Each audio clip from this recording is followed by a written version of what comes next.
No species understood pain until they saw a deathworlder fight with broken bones.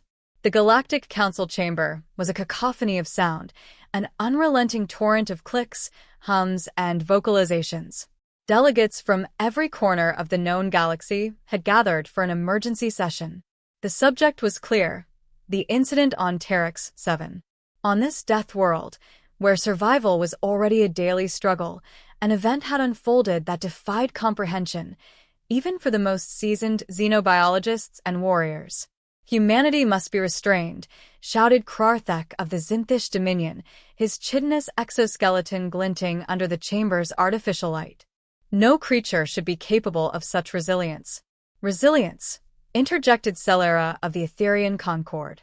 Her translucent, jelly-like form rippled with indignation. "That was not resilience. That was madness." Amid the uproar, Captain Elias Ward of the United Terran Coalition stood silently, his expression unreadable. Beside him sat Dr. Lyra Torin, the biologist assigned to the Terex 7 expedition, whose pale face betrayed her unease. Cherbing Trell, a towering figure of fur and scales from the Okari Alliance, slammed a massive paw on the podium. "Order. We will have order. Captain Ward, explain the actions of your subordinate." Elias stepped forward, his boots echoing in the silent chamber. "With respect, Cherbing Trell, I believe context is critical. Allow me to recount the events as they occurred." The incident on Terex 7. Terex 7 was classified as a death world of the second highest tier. Its gravity was 1.8 times that of Earth's, its atmosphere laden with trace toxins, and its fauna predatory beyond reason. For centuries, it had been untouched by most galactic species, deemed uninhabitable and unnecessary. Humanity, however, saw an opportunity. A joint research outpost was established to study the planet's unique ecosystem. The team included representatives from 10 different species, each bringing their expertise to bear. Among them was Sergeant Dana Keller, a combat specialist from Earth, assigned as security for the outpost. When the attack came, it was swift and brutal. A pack of Vresh, 6-limbed apex predators, breached the perimeter. The creatures were a nightmare, 2 meters tall at the shoulder, with razor-sharp claws and teeth capable of shredding steel. "The Vresh tore through our defenses like paper," Elias explained. "Despite our precautions, they were too fast, too coordinated. The initial assault left 2 researchers dead and 3 injured. The rest of the team retreated to the central compound. The Vresh circled the facility, their guttural growls reverberating through the walls. "We were cornered," Dr. Torin interjected, her voice shaking. "If they breached the compound, it would have been a massacre." It was then that Sergeant Keller made her move. The fight. Dana Keller had been injured during the initial attack, a deep gash across her thigh, and a broken arm from being thrown against a rock. Despite her injuries, she armed herself with a standard-issue plasma rifle and a combat knife. Her plan was as audacious as it was insane: draw the Vresh away from the compound. "You can't do this," Dr. Torin had protested, clutching Keller's uninjured arm. "You'll die out there." Keller's response was calm, almost detached. "Better one of us than all of us." The chamber murmured as Elias described the scene, but he pressed on. She left the compound and fired her weapon, intentionally drawing the Vresh's attention. They pursued her into the dense forest, and that is where the unimaginable happened. The researchers watched from the security feeds as Keller led the pack into a narrow ravine. It was clear her injuries were slowing her, but she fought with a ferocity that stunned even her human colleagues. Using the terrain to her advantage, she managed to kill 2 of the creatures with precise shots. But then her rifle jammed. What followed was a display of sheer determination that left the Galactic Council stunned. Broken but unyielding, Keller faced the remaining 3 Vresh with nothing but her combat knife and her broken body. The creatures attacked in unison, their claws raking against her armor. She dodged and countered, driving her knife into the throat of one, even as another's claws slashed her side. Her left arm was useless, Elias recounted, his voice heavy. Her right leg was shattered when one of the Vresh tackled her. And yet she kept fighting. Keller's screams of pain were audible even through the compound's walls. But she didn't falter. She used her broken arm to shield herself, enduring unimaginable agony as she stabbed the final rush through its eye. When the rescue team found her hours later, she was barely alive. Her body was broken, her blood painting the forest floor. And yet, she was conscious. She looked at me, Dr. Torrin whispered, tears streaming down her face. She smiled and said, "Is everyone safe?" The aftermath. The Galactic Council sat in stunned silence.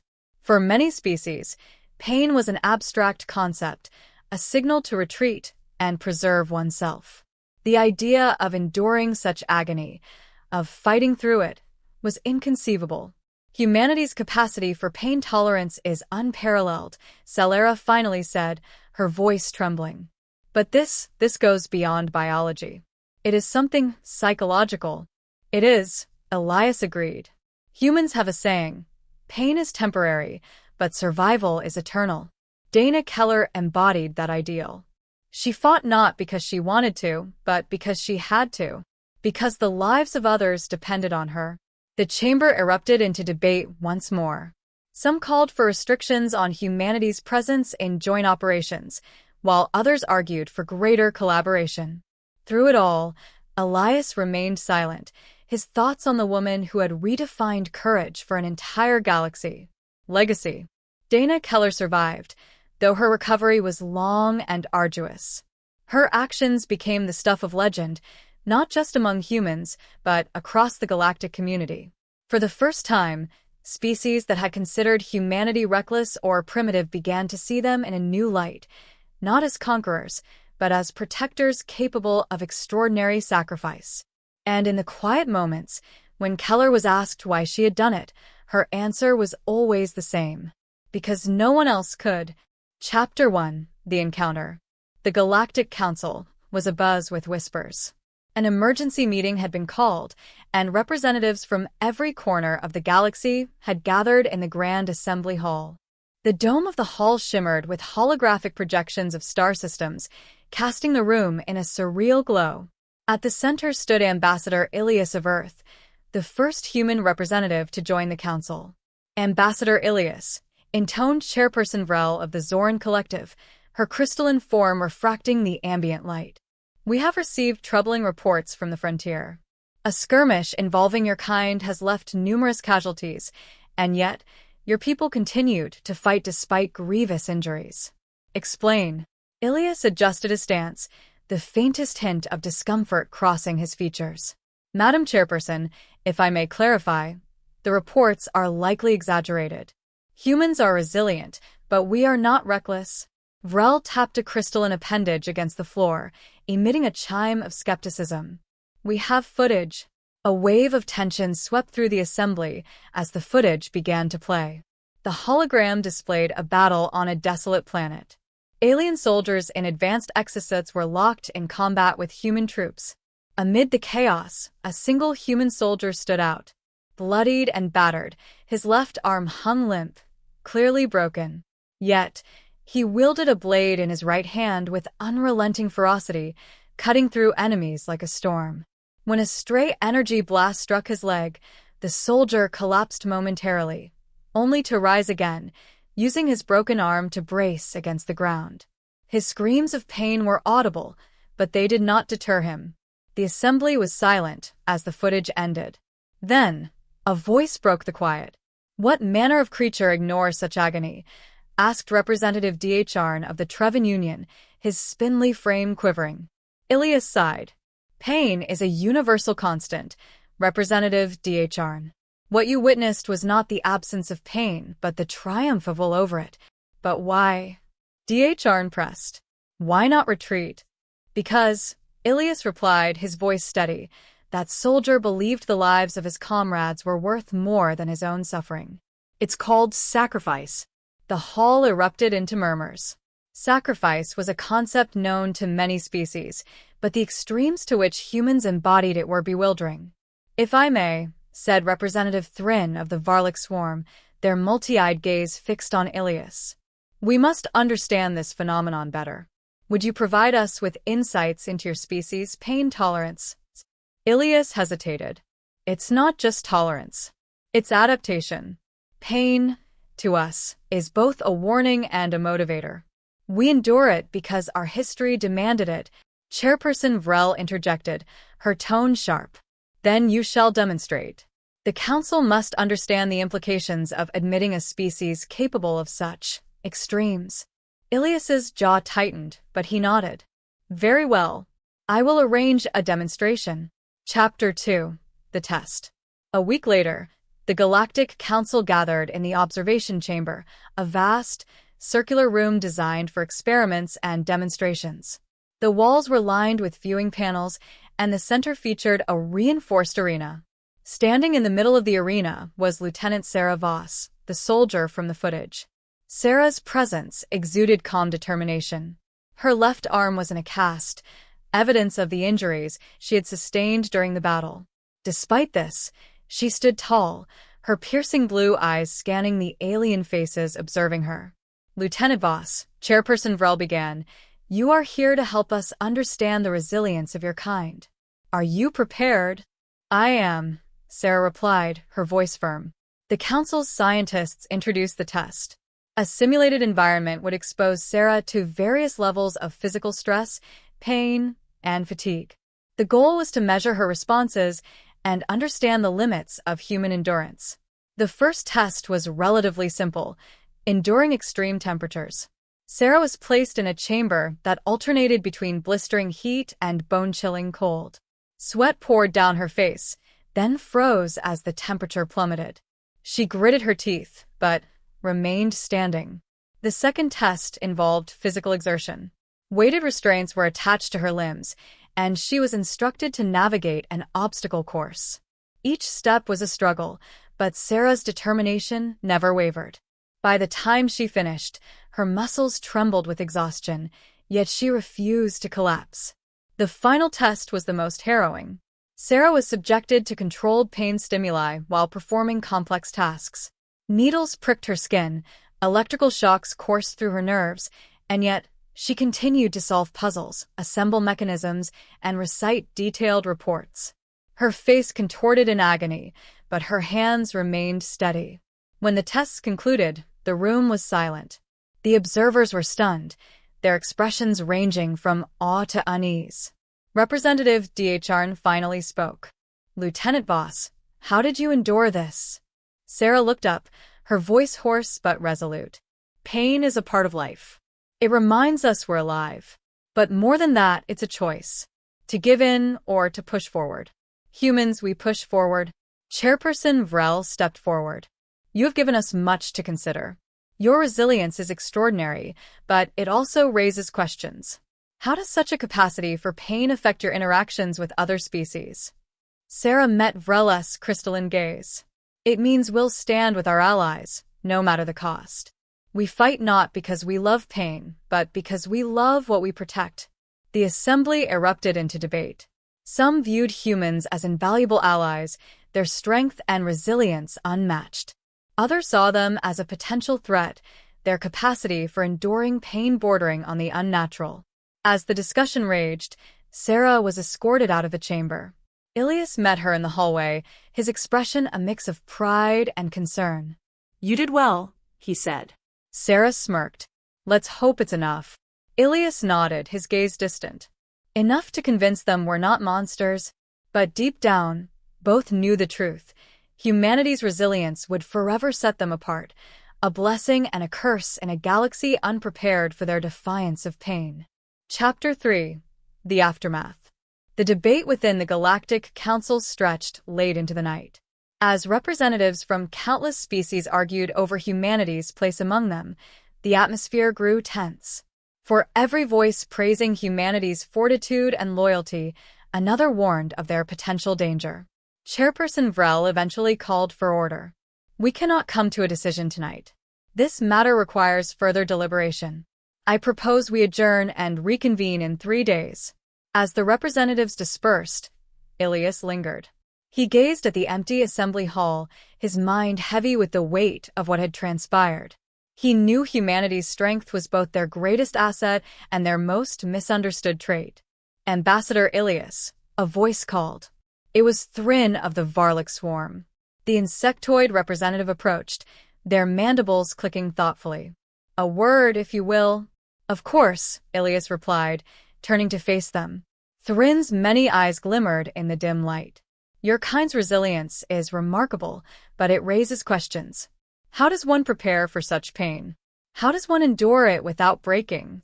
Ilias considered the question carefully. It's not something we prepare for, not exactly. Pain is a teacher. It shapes us, molds us. For millennia, humans have faced adversity, from predators to natural disasters to wars. Each challenge taught us to endure. Thrin's antennae twitched. Fascinating. Yet it is not merely endurance, I observed in Lieutenant Voss. There was purpose. A reason to withstand the pain. That's the key, Ilias said with a faint smile. Purpose. For humans, pain without purpose is suffering. But pain with purpose becomes strength. Thrin inclined their head. A curious philosophy. Perhaps one we could learn from. 3 days later, the council reconvened. This time, the chamber was filled with a charged energy. The representatives had spent the interim researching humanity's history, their triumphs and their tragedies. Reports on Earth's wars, disasters, and feats of survival circulated widely, painting a picture of a species both resilient and relentless. Chairperson Vrel opened the session. Representatives, have you reached a consensus? Dhrn spoke first, his voice steady but cautious. The Treven Union recognizes humanity's potential as allies. Their resilience is unparalleled, and their loyalty commendable. However, we urge caution in integrating them fully. Thrin followed. The Varlic swarm supports humanity's inclusion. Their philosophies on pain and purpose align with our own values of unity and perseverance. As more representatives voiced their opinions, it became clear that the council was divided. Finally, the decision rested with Chairperson Vrel. She rose, her crystalline form glinting in the light. Humanity's strength is undeniable, she said. But strength without understanding can lead to destruction. I propose a trial period.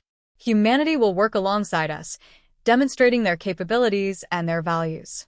If, after this period, we find their inclusion beneficial, they will be granted full membership. Ilias nodded solemnly. We accept your terms. Chapter 4. The Trial. The trial period began with joint missions between human and alien forces.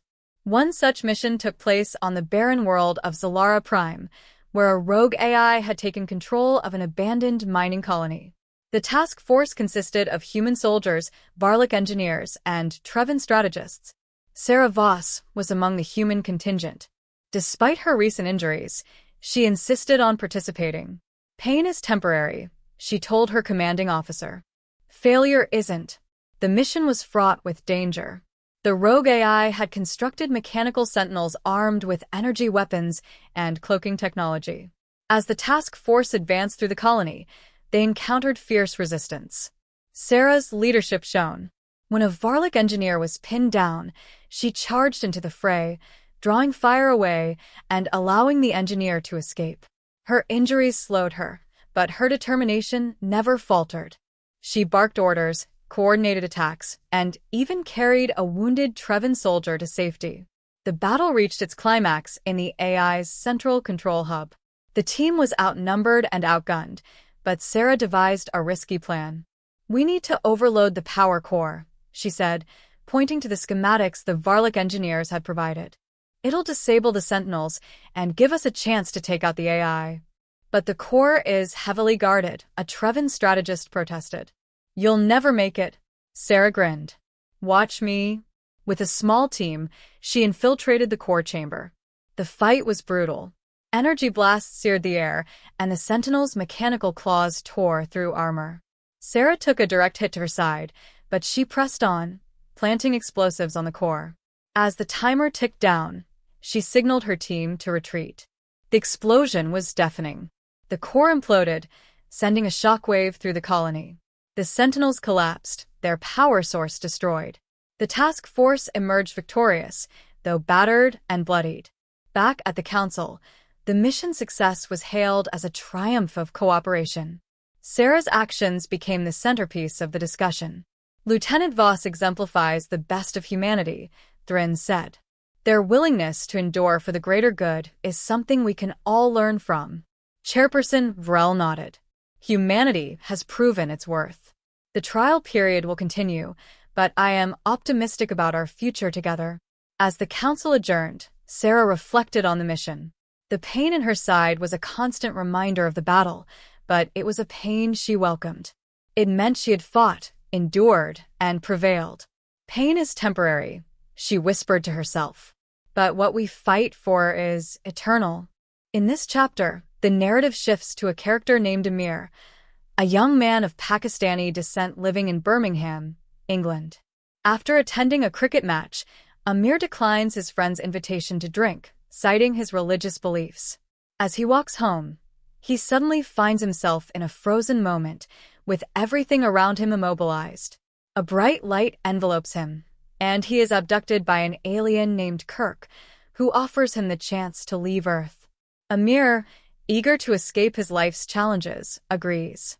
Meanwhile, the story introduces Terry Boone, a journalist approached by a mysterious individual offering a substantial sum for her to investigate recent abductions.